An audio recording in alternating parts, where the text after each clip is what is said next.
नवऱ्याने आणलेले पापलेट सुरमई एवढी सगळी मच्छी आणि ती आज मला बनवायची होती. तर नमस्कार मंडळी.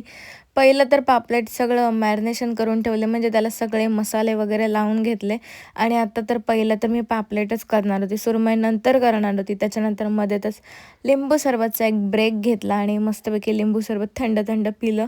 कारण ना खूप कंटाळा आलेला आणि मग ते पिलं आणि रिटर्न जेवलो वगैरे. संध्याकाळचा मस्तपैकी गरम गरम चहा घेतला. आणि आपल्याला तुम्हाला जसं की माहिती आहे, मी नवऱ्याला कधीपासून सांगत होते मला एक तरी टॉप घ्यायला चल फायनली शॉपिंगला. तर मी अशी पटकन अशी रेडी झाली आणि अचानक त्याला घेऊन गेले. एक टॉप तर बनतंय भाई. तर मी टॉप, कंडिशनर वगैरे माझे जे काय काय घ्यायचं होतं ते घेतलं.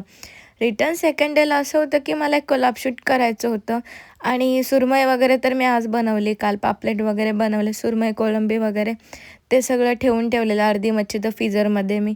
तर ती सगळी बनवायची होती मला आणि ते सगळं बनवत होते. 2-3 दिवस तर माझे कंटिन्यू असे बिझी झालेत. बिकॉज मला 2-3 दिवस खूप सारे शूट होते. तर त्याच्यामुळे धावपळ अशी लाईफ चालली माझी सध्या तरी. त्याच्यासोबतच एक ब्रेक घेतला. मला जेवण करताना ना मध्ये इतकी भूक लागते ना, की मला काही ना काय खायला लागतंच. तर संत्रं घेतलं आणि ते असं मधून कट केलं वरती, असं मीठ लावलं आणि मग ते खाल्लं. मस्तपैकी पटकन रेडी झालो आणि आम्हाला संध्याकाळी जायचं होतं शूटसाठी. सो मी अशी पटापटा रेडी झाले आणि तुम्हाला माहिती आहे आपल्या इथले खड्डे बेकार एकदम.